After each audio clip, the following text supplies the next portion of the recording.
All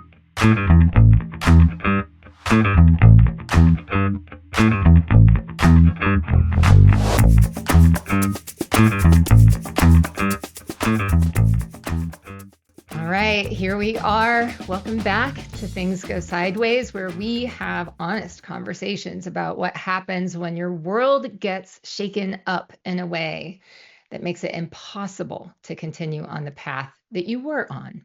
Today, I am sitting down with Geoff Livingston, longtime marketer, author, Zen Buddhist, marathoner, former punk kid. His new book now is gone. Comes out June 2nd. That's the time frame we're aiming for, and is available for pre-order by the time you all will hear this.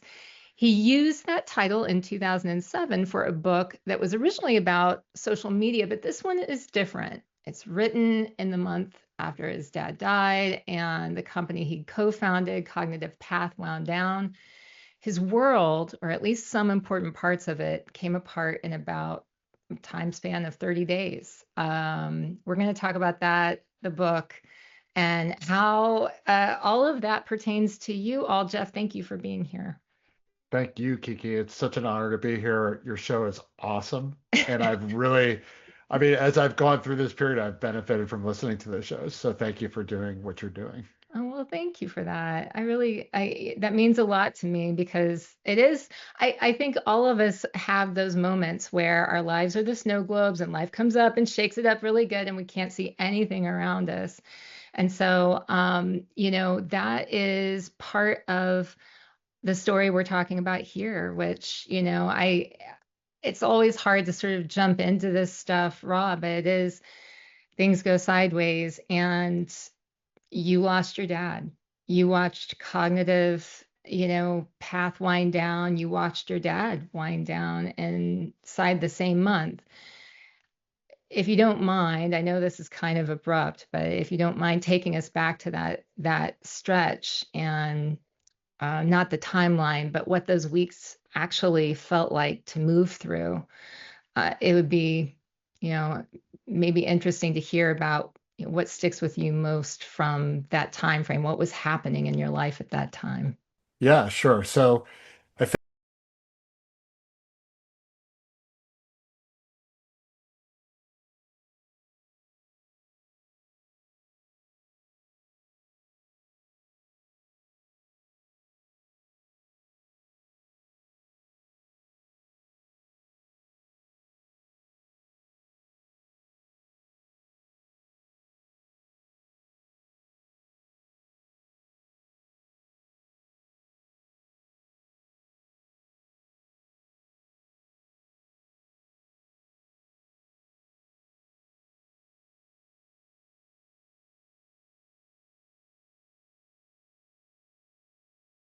when we arrived at Labor Day, we had our first post meeting after the holiday, and we both agreed that it was time to wind down the company formally.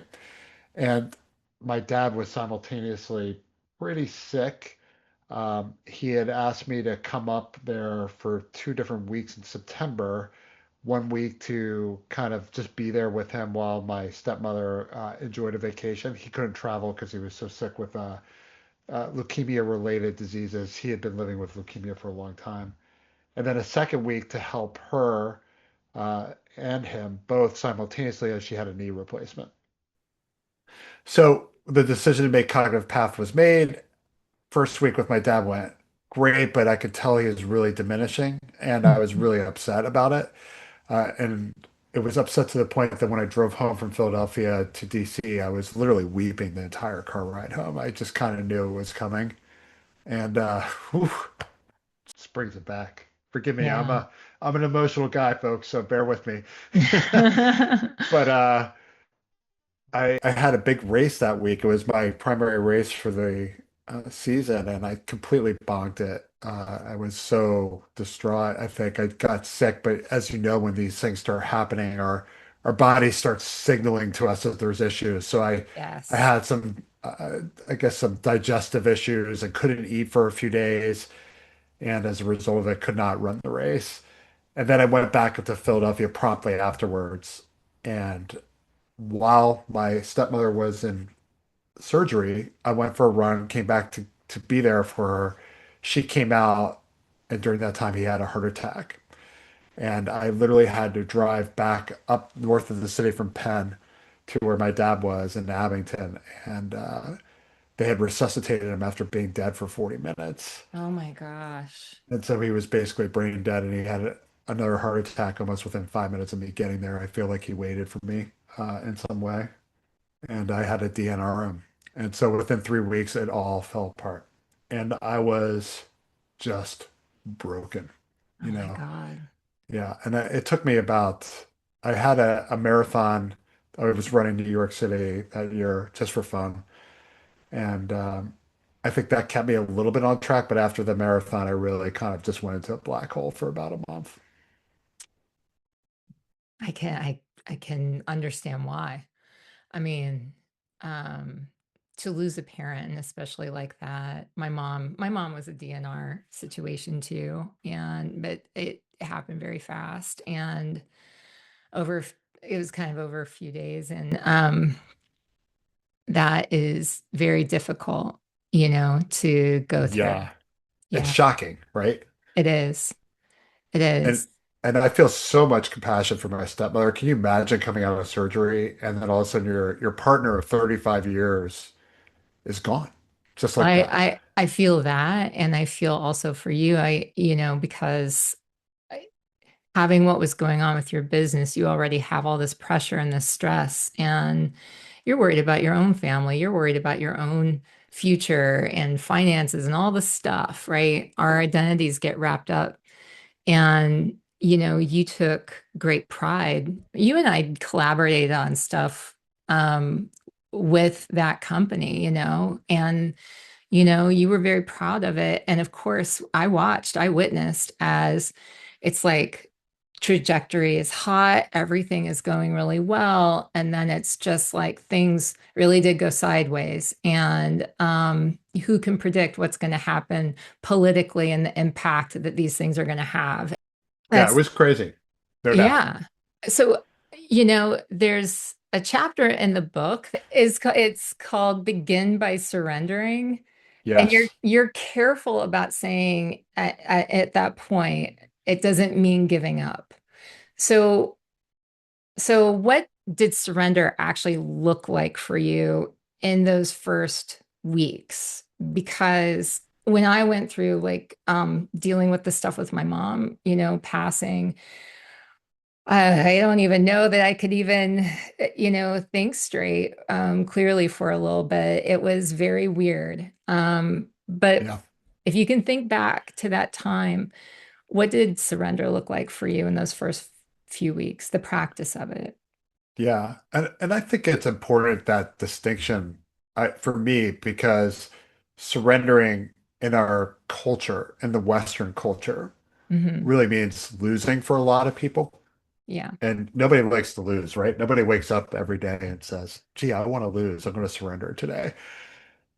But life has so much power over us. And I've heard this even from your guests too, like the gentleman that got sued by the state of California, Oh my gosh, yes. Shane right? Shane Barker. Yep. Like he Yeah. never saw that one coming, I guarantee you. No, And no. we have so many things that are out of our control that we have no way to necessarily foresee what's going to happen or control the outcome of what's going to happen. And so we have to surrender to that fact. And surrendering doesn't mean I'm going to give up my life, but it does mean I'm going to stop trying to fight the forces that are at play, Mm, the forces mhm. that I have no influence over. And I've heard this over and over again from you, from other folks, from people in my life.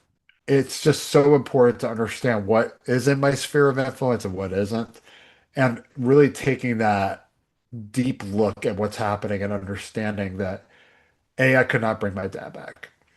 B, he was probably the most important figure in my life. Mm, And mm. his lessons were still with me though, right? So I didn't have to surrender what he had given me, but I had to surrender that I can't talk to him anymore directly, right? Yeah. I also had to surrender the fact that I could not stop the company from failing. I did everything I could to make it go. I probably went too far and probably should have made that conclusion sooner, to be honest. I'm a hard fool when it comes to surrendering. I'll fight too long. I definitely make It's that that old punk mistake. rock kid thing, you Yeah, know? I don't like giving up. But I will say when I do quit or surrender, it is because there is no other outcome that Mhm. I can foresee that's palatable. Yeah. You reach this So impasse, right? And it's like, it's not going to go forward this way. That is no it, longer the option. it is what it is, right? Like Yeah. I was not going to influence the Trump administration to suddenly take back civilian government. I'm sure there's a part of you, knowing you, I'm sure there's a part of you that was like, but could I? Why am I assuming I couldn't? Maybe I could. Is there a way? Oh my God, I know. I know. Yes, Well, and yes, you actually that's a great segue because one of my questions I have for you is about honoring red flags. yes, Okay. And it's you write about honoring red flags, about how staying in a situation that you knew was wrong ended up costing you more than leaving would have. yes. So, what I wanted to ask you, what makes red flags so hard to honor in the moment, even when we can see them? Why is it so hard? Yeah. I think it's because we believe sometimes, I don't know about you, but I have a little bit of an ego. And I believe that I Yeah. could I can affect change, right? I can create the right outcomes if I put in the right effort, if the merit is there, right? We believe Yeah. in this merit economy. Yeah. Sometimes merit isn't enough. Sometimes it's just political, right? Hmm. And this is at work Hmm. too. I mean, this isn't just the larger country. I mean, we all understand this if we've worked in an enterprise. It's sometimes relationships, right or wrong, matter more than the actual work at hand. And Yeah. Yeah. understanding that is often the difference between leadership and people that just become managers, Mm, mm. and I have seen that over and over again where there have been clear red flags. I remember, I think there's one situation in the book where I had a boss that I got hired. Before I started, I was on a big family vacation in Yellowstone. He asked me to start working before I began. Okay, that's one red flag. Yeah. 3 days into the job, somebody that started at the same time as me quit without even saying a word and left. Red flag number two. Uh-huh. Red flag number three, two of the people that had worked with him before I had called for their insights, never got back to me. Now I just kind of assumed that they were busy, but that's a red flag, Hmm. and I blew right through all three of those red flags and ended up in a very toxic situation, which Yeah. I stayed in for a long time until it became clear that it was unhealthy for me. Yeah. I had a similar story where there was a time when it was, did I want to go get involved in sort of a work project with this group of people? And I was actually sort of warned ahead of time, like be careful, your star can never burn brighter than and I heard it, I acknowledged it, and there are some times I do believe because I did this. There are some times where I saw the red flag, I heard the red flag, I acknowledged the red flag. I'm like, this probably will not last for long. And yet, I still think that this is like there's something here that I have to do, even if I'm walking into something that is not a forever, like not a, I don't know how this is going to go. And, so it wasn't a huge surprise, but there are those times though with the red flags that you just ignore them. You're hoping so wrong, so much that you're wrong and or that you can fix it or change it or, I think this is when you start looking at things like the personality, like how do the personalities work together and what can we figure out? And it's like, I'm so mm-mm, special mm-mm. that it'll work out perfectly, I promise. Sure, right. You're Yeah, gonna like yeah. me so much, it's gonna groove. Since I understand the way that you operate, yeah, at the end of the day, that's not always what goes into it, right? And so, it's I think really helpful that in a time like now, I was telling you before we started recording, one of the reasons I love that we're having this conversation, that you wrote the book that you did, is because here we are. You've always been an early adopter. You've always been somebody who's very curious about technology and the world around you. Here we are where change is happening at the speed of you can't even keep up. There's no, Weekly, right? Weekly. it's all the time. And it's like not just change in one area, it is change in all the areas. Like when you're doing a risk analysis, you've got the PESTLE acronym, and every single part of that acronym is being activated right now and actively changing in dramatic ways. So it's risk everywhere. I don't know how strategic planners do it anymore Mm, because how are you playing on anything? All the institutions, the programs, the things with which we moor ourselves to in order to find direction are pretty much like exploding around us. And yet you're like, wait, I can help because you have, thought through. And I wanted to ask you about this, because it's at the heart of your book. You have this framework. And I don't know right. how much you want to go into it, but it's basically like you've got these 5 moves, you've got these 5 steps, and you talk about it being like water. Do you want to talk to me, and do you Yeah, mind sharing sure. that? Is that sharing too much of the good Yeah. stuff? I don't know. No, no, I think that's awesome. I mean, and the whole purpose of the book is to be an idea virus. I've Yeah. written books before just for the business, and I've written Yeah. books to help people. And I feel like books work best when they're idea viruses, when they're meant to help people. And Yes. so if you have 20 people come up to you and say, my God, this changed the way I did things and it really helped me in XX ways, uh, fantastic. Okay, that's the win. It really is. So the think liquid idea is going back to the surrender. Okay, we've hit a situation, it may be small, like ChatGPT is no longer a viable option because of it, the ethics in play, the questionable financially, Claude is superior. This is our current conversation, right?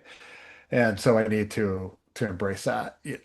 But what we really need to do before we just jump, and I think so many people in life and at work try to find a plan, right? They find the plan and then they follow the plan until they're slamming their head into the wall. And then they have that surrender moment, that very painful surrender moment where it's forced on them rather than living in the moment and seeing the changes occurring around them and adapting accordingly. And this is a huge leadership crisis, by the way. And I think it Yeah. really applies to CEOs and executives. And in particular, I think associations have a challenge with this because they are so much like pseudo government organizations with their silos and the way they work and their different revenue streams that don't talk to each other. Members don't care about that. Members have a singular association experience, right? Yeah. So being able to move away from this is the way it is, and I'm going to continually iterate and adapt is a very difficult change for people. That's what this book really seeks to do. And that think liquid mindset is really adopting an attitude of water.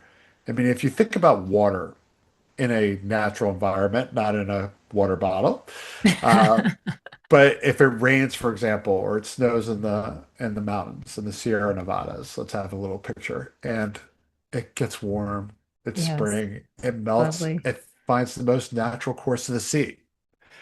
And so our own solutioning needs to be fluid like that. And we may run into branches, we may run into difficulties, we may run into wholesale force majeure changes that Hmm. create moments that take our strategy and basically flush it. And when that happens, we have to be willing to adapt. It can't be the crisis that we're used to. It can't be COVID where everything is broken and we have to figure it out in a panic. Yeah. I think we have to get used to being uncomfortable, if that makes sense. We have to Hmm. get used to this mindset where things are going to change. They're going to change probably this week or this month or most certainly this quarter. And we have to be willing to adapt accordingly and maybe change our workflows and our processes to meet that moment. If we're not prepared for that, then we're doing ourselves a disservice. I couldn't agree more. I mean, I think that, I don't foresee anything that would make it so that the change that's happening right now is somehow it's going to become slower. It's going to, somehow go away and we'll all be frozen in time. you even look at COVID, and even while everybody was having to shelter in place, that's when we had enormous, change with technology and people working differently. I mean, it's just we are going faster and faster, and the change is happening faster and faster. And so the ability to be able to make good decisions during that change means that we need to get better at being able to live in such an environment. We have to adapt the way that we approach life. Some people are probably naturally, inherently better, maybe more geared for that sort of thing. But it doesn't mean that we can't learn and, figure out how can we get better at this, right? You're a marathon runner. You've done all of these things. I mean, I think about this with your breathing and with like how you weren't always, No. I knew you before. I've known you since, You like see me pretty big. yeah, and it's like you've Yeah. changed quite a bit, and that is an enormous change. But anybody who would meet you now, they would know you as Jeff, the marathoner, the guy, the runner, Yeah. so It's we can crazy, be the right? ones that have that think liquid mindset. We can be those people who are agile, that are able to adapt. It's so funny. I was listening to somebody talk about being 70 and not being ever able to run because they're too old. And I looked at them. I didn't say anything because they weren't asking for my opinion. And I've definitely learned to not offer my opinion unless I'm asked. And thank God for 21 years of marriage. I've definitely learned. But Yeah. that's not true. He could have learned to run if he wanted to. I'm not saying he's Yeah. going to win a race, but the difference between walking and running is literally flight in air. Even for a Mm, nanosecond, anybody mm. can do this. Having started running at the age of 49 as a result of COVID, actually, I never thought that this would be part of my life. I never thought I would enjoy running. And yet here we are, right?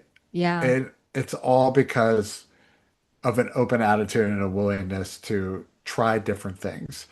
And I think that's really the key to a lot of this is having that sense of curiosity, that willingness that maybe I'm not right, or maybe the way I'm doing things could improve. We are And tapped in. You're tapped in. I yes, have a question about curiosity. I love so here it is. You came up in the punk scene as a kid, and curiosity seems to run through everything you do. Photography, mm, marathons, AI, tech, the early days of social media, Buddhism. What role did curiosity play when you were grieving? When most people would understandably shut down, what role did curiosity play at this time when you're grieving the loss of your father and the loss who was such a great advisor and obviously such an important part of your life, and this company that yeah. you'd been holding on to? Yeah, I think this is the desert conversation, right? When you're in the heart of darkness, so to speak. And I think it's really useful to talk about this. In fact, this is really probably the most important part of our conversation because we've all been there. And I think one thing I would add that maybe I haven't heard too much about is that sometimes it's really dark, right? Mhm. It is just, it's god awful. You're crying all the time. I was crying all the time. I was severely depressed. We were talking before we got on the podcast about my dog. I got the dog at the end of November. Really a lifesaver in a way because I couldn't sit there and cry Yeah. with this dog, this puppy saying, "Hey, play with Sassy. me." Yes, her name is Sassy. She lives by the name. And I need to walk. I need to go for a run. I mean, that dog probably saved me in a lot of ways, but also knowing that misery and suffering is part of life, but at the same time, there's only one way out. We could stuff this stuff down. We could try to fight it, and it's just going to get worse and blow up in our lives. The only way out, I believe, is to walk through it. And so I let myself go through that. I let myself get counseling. I let myself literally journal every morning. I began the sits every morning again, the Zen Buddhism meditation for 20 minutes, 30 minutes every morning, and I'm still doing it. And as I did that, that really started to heal me in a really strange way.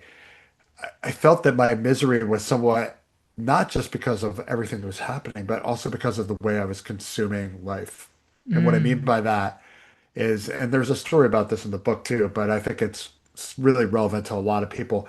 Doom scrolling, spending too much time on social media, feeling like my life was terrible compared to everybody else's, seeing maybe on LinkedIn that incredible award or that awesomeness that we all kind of you're want like, to celebrate, but at the same time, we're kind of like, I wish that was me, right? And sometimes yes, that yeah. happens, comparing ourselves, right? Oh, yeah, Very yeah, human behavior. And I think these networks, and you and I both came up during this era, what used to be social has become algorithmic clickbait. And yeah, that stuff is designed and sometimes even created by the content creator to get us to like intentionally. Maybe it's maybe it's meant for their own branding. Maybe it's just, hey, I want to look good, whatever it might be. There are professionals at it, and there are people that are just naturally very good at it. Regardless of what the motive is, the way I receive it and the way I feel when I leave that social network, whether it's Instagram, TikTok, LinkedIn, even Substack, yeah, that was negative for me. So I put a device on my phone which told me how much time I was spending on networks, and I was losing about 2 hours a day to social media. And this is is that not all? Yeah, that is that exactly, it's all? not that uncommon. Yeah, And especially for people that came up through that technology and cut their teeth in it, I think that's very natural. It's part of our work. So I stopped participating on meta networks. I canceled my Threads account. I still have Facebook because my family's there. And Instagram is still important because of the photography part. But I think I might spend an hour and a half or 2 hours on those networks now per week as yeah, opposed to that's per day, great. right? That's great. Totally great. I am embarrassed to admit it. I used to chew my nails lifelong. It was always something I was very ashamed of. Whenever I was on camera, I never let people see my nails. I don't know why. I'm sure people can't see them on those little screens, but all of a sudden I stopped biting my nails during this period. As soon as I stopped social Interesting. media, right, Interesting. Oh my right, gosh. and then I just started writing the book. And I used to write books all the time, and I Yeah. stopped when the kid was maybe toddler age. It's really hard. Parents, we Yes, know it's hard to have that functioning, that's dynamic true. professional life that we used to have until when those kids arrive. But now my kid's older. I have a little more time. They basically just want me to drop them off and then go away and send them money. And so I do that. And Yeah, it's like the same kid. I have the same kid. It's amazing. it's amazing how those teenagers are. Can't wait till you get your driver's license. But the book started to flow out of me. It just started happening. Literally 500 words a day. That's just how I write. Yeah, And within a month, I literally had 10,000 words, and it was pretty structured and concrete. And I was using AI to not write it, but to serve as a developmental editor and really kick the teeth out of the way the pieces were working together and where it was linear and concrete and logical and worthwhile, most importantly. And I said, all right, we're here. We're at 10,000 pages. This is the Rubicon. We're going. And I decided to commit to it. The book was done within 3 months. All that happened because of my dad's passing and the suffering that came out of it and the willingness to kind of look at what was going on in my life, meditate deeply on it, and make changes. yeah, yeah. I wondered when was looking through, read part of it, haven't read all of it. I've like went around looking, trying to I hope you threw prepare, it in an LLM, man. Yeah, yeah, yeah. And I came to think about how therapeutic and cathartic it must have been to put that together because and it is like as you were speaking about it before, this is helpful for leaders who are needing to make decisions and they're trying to figure out like how do I do this and lead teams and all of that stuff. This is important. Absolutely. I can see who the primary audience is for this. But to me, I think about any single human being out there that's going through times of change and they care about making good decisions and they want a thoughtful framework about it, I think that this is helpful for them. And so, that's my take on it. I see it as, yeah, the business, application for it, and it's totally practical, and it's definitely something that is like, you know, this guidebook for the times that we're living in. But I do see it as a guidebook for humans, not just business humans.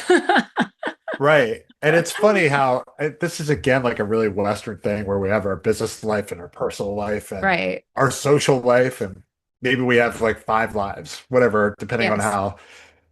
how amazing you are. But I find that it's all interconnected, right? And Mhm. so if my personal life is not right, then my business life gets impacted. And we've seen that happen with people. Maybe they're a little glum, or maybe they're angry, or maybe they're over elated. Who knows?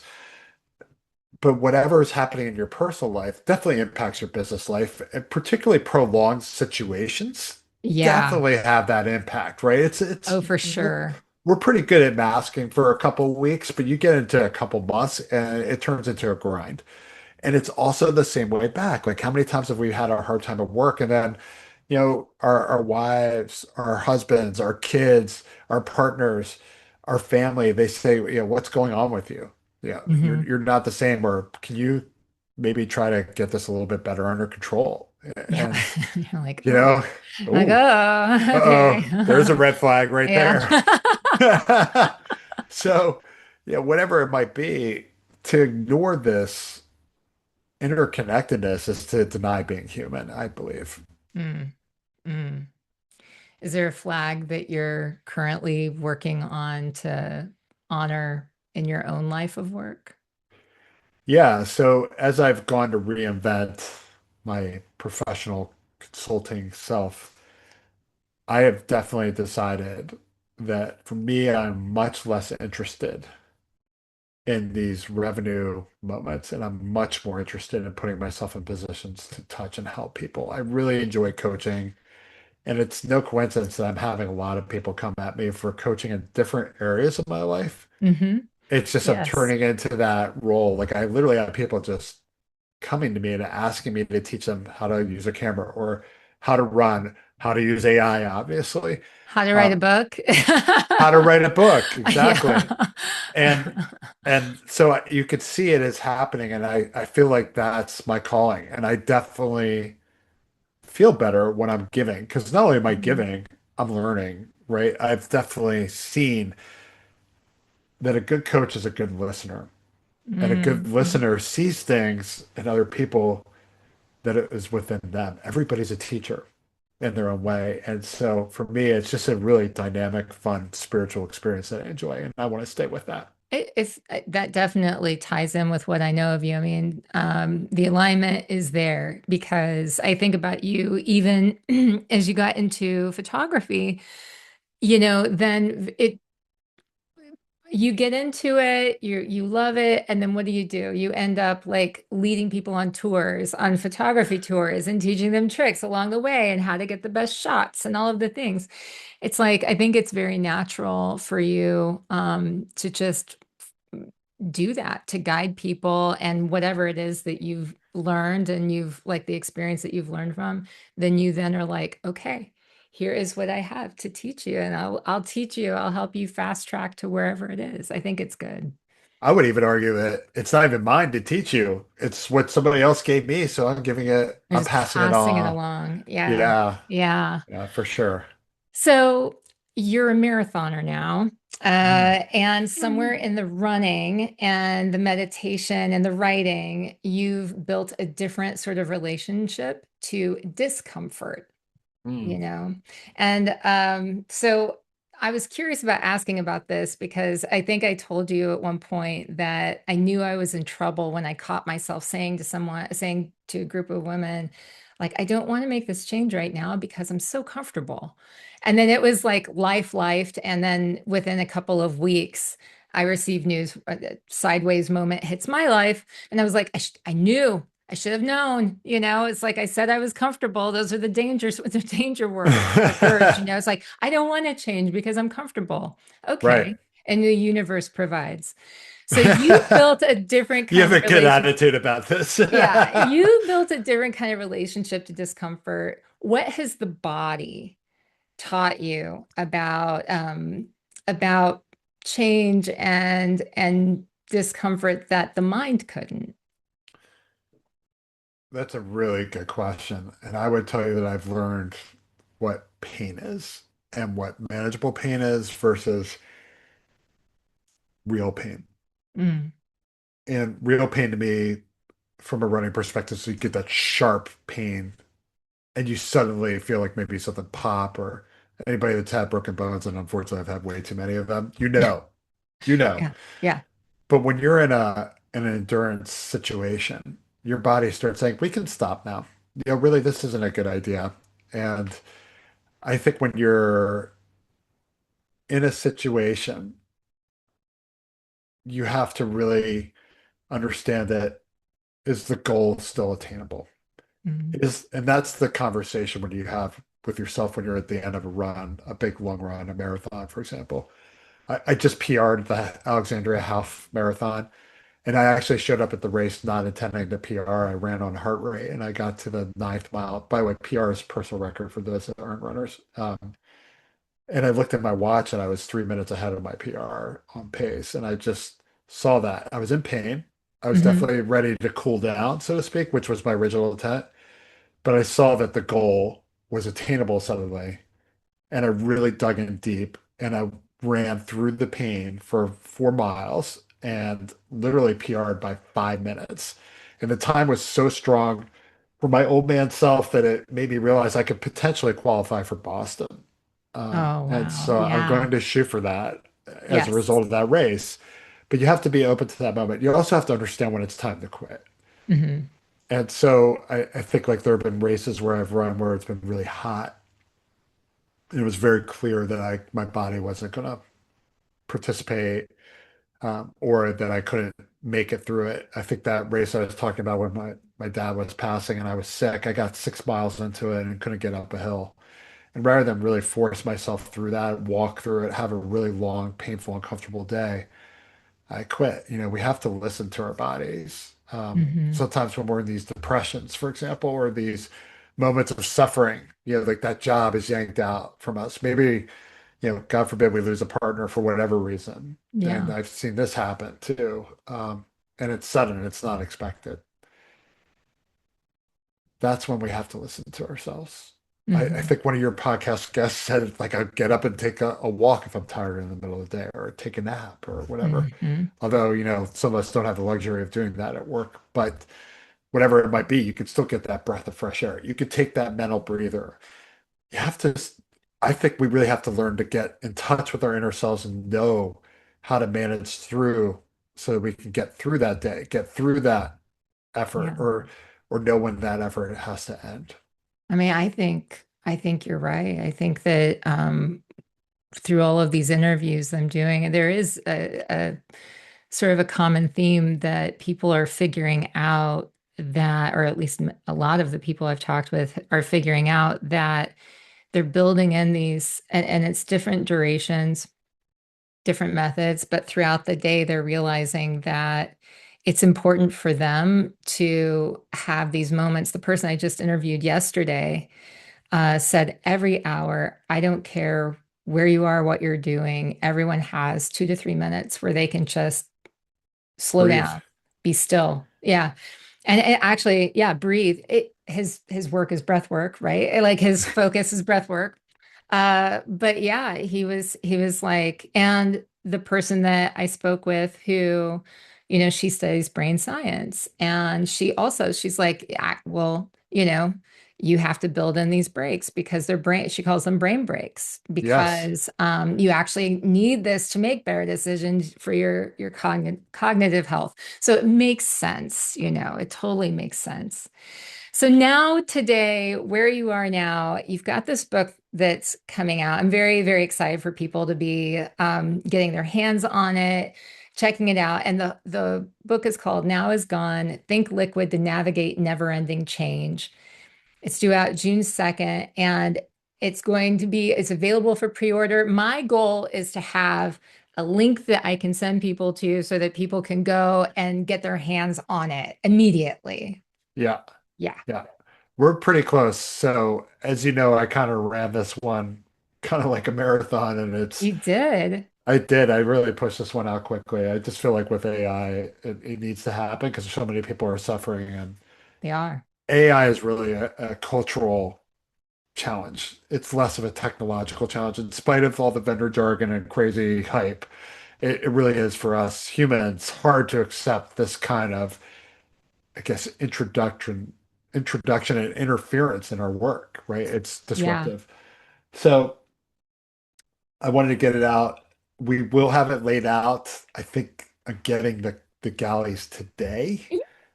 So it Yay. That's should what be, anyone who's just listening to this in audio, or actually, it's going to be a weird experience, that sound. You know what?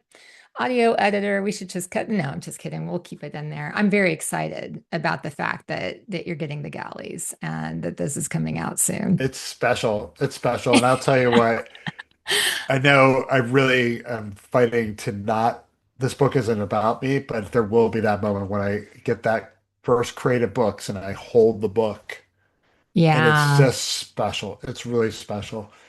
But anyway, it should be available next week at the Awesome. latest for print pre-order. So Great. Okay. Well, I will expect that you will get me that link and I will put that in the show notes. So, folks, if you're listening to this or watching this, whatever I have access to will be in the show notes or in a comment below wherever you are seeing this or listening to it.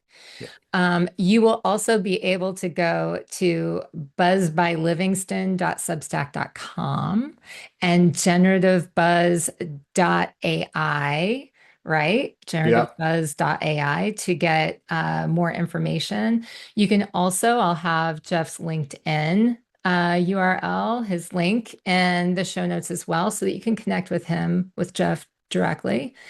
And Geoff, any other ways? Did I catch them all or not I quite? want to throw one at you. Like, so Okay. what's the big thing that you want to do? Like, what's your evolution or your think liquid moment that you're going through right now?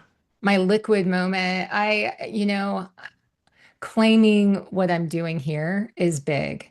Not calling it a creative project, but acknowledging the fact that I really love this work. I'm like you. I think that I am acknowledging the fact that this matters to me a lot, that I want to do work that has meaning, that impacts people in a good, like a positive way, and that really helps. And I truly believe that this is the best way I can do it. And so now it's just a matter of figuring out how can I take this and best share it and put it into the world in a way that more people are able to get the help that they need when they need it, right? Do I anticipate a Kiki idea virus coming? I think so. Yeah. Well, I mean, I I know I'm am. totally being facetious, folks. I know what's coming. Yes, yeah. I mean, he's teasing the book, and the truth is that, you were talking about your dad and how important he is to you. I just had this long conversation with my dad. I used to write all the time. Won Mm, awards for it, and then my writing became something that I did for work, and it was not as focused on sort of the creative efforts that I wanted to put into things. And then started building my muscle and started getting yeah, up and first thing in the morning writing and doing at least 750 words every day. You and I talked about that. yeah. And so I've been building the writing muscle, and now I feel like it's time to do the thing that I have been wanting to do. And as opposed to in the past where it's like, oh, well, here's a really neat idea, a concept or something. It's so incredible to hear you talk about it. And it does sound like you're thinking on a much larger macro scale now that you're looking at that larger piece of work, if you would. It makes Hmm. you, at least for me, it makes me think about things on a larger scale, on that more strategic level, if you would. to see the bigger picture. Is that changing the way you're thinking? God, look, I'm interviewing you I on your know. own podcast. I can tell that you're a podcaster because you just totally flipped the script. Yeah, yeah, it is. It is actually though. I do think that it's doing that where it's a commitment is what I'm Mm, realizing is that it's a commitment because for me to have a book that exists in, you know, a form where somebody can buy it and hold on to this compendium of whatever I'm giving them, it's like it does make it sort of it's different than a vow, but it's somehow more sacred. It's like it's a compact. It's like a compact with the idea. Your idea virus, it's like this is official and what a gift. What a gift for you, but also for the people because of your approach. This is really, I think it's really awesome. oh, my friend, like this is your interview. Let me remind you that you're on so Sorry. it's Things go sideways, okay. listeners. I can't help I know our myself. Former podcast just went journalist, side. right? Yes, Yeah. our podcast just went sideways. I could do this all day, man. Yes, me too. But I really appreciate you taking the time. I do always, I have this question I like to ask at the end, right? Mm, And it's what feels honest to say to someone right now who is going through their sideways moment and their work, their family, their worlds, mm. it's falling apart and they haven't found the next thing yet. What feels honest and true to say to them right now? Let it bleed. Let it bleed. I mean, let those feelings and those emotions, they aren't necessarily factual, but they're real. And we have to go through those. We have to walk through the desert. Be good to yourself. Let yourself bleed because it's the fastest way to get through it and to honor those feelings, not to stuff them down or try to shove them away or even to intentionally maybe just get out that box of tissues and that pint of Haagen-Dazs. I never did that. Right? That wasn't me. That wasn't me. But you know what I mean? Yeah. To go through the like kind of forced grieving, so to speak, or forced grieving of the job or the person or whatever the situation might be, Yeah. but to just let it happen naturally Hmm. and to honor your process. That's Yeah. going to get you to where you're going to go faster than you would think. And I think, have you read Julia Cameron, The Artist's Way? Mm-mm. Oh yeah, Mm. no, wait. Yes, yes.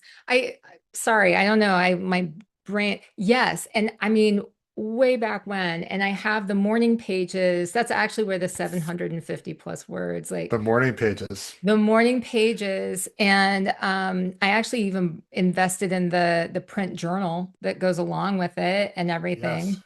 And Yep. so with the prompts and stuff, yeah, Yeah, yeah, journaling and writing your way through that process can really help too, because you'll be surprised what comes out of your head and the paths that suddenly open up in front of you. yeah, yeah, that's true. Jeff, thank you, my friend, for joining me on the show. God, this was incredible. It reminds me of not only like why I'm so proud to be your friend, but also it reminds me of like why I love doing this show because I get to be able to have conversations like this, and it was really meaningful. Kiki, thank you for your time. I'm excited for the Things Go Sideways book. So I'm Yes. waiting. Can't All wait to see right. it. All right, folks. Now is gone. Think Liquid to Navigate Never Ending Change is out June 2nd and around about then, and available for pre-order. By the time you are looking at this, you will be able to at least sign up to get your hands on this thing as soon as it comes out. Jeff's LinkedIn, his Substack, The Buzz, and his work at Generative Buzz. And the pre-order link or any links I have access to will be available in the show notes. I just want to have a reminder to you that you don't have to resolve all the things today. You just have to stop pretending. I want you to remember, everyone, that when things go sideways, that is where the real story begins.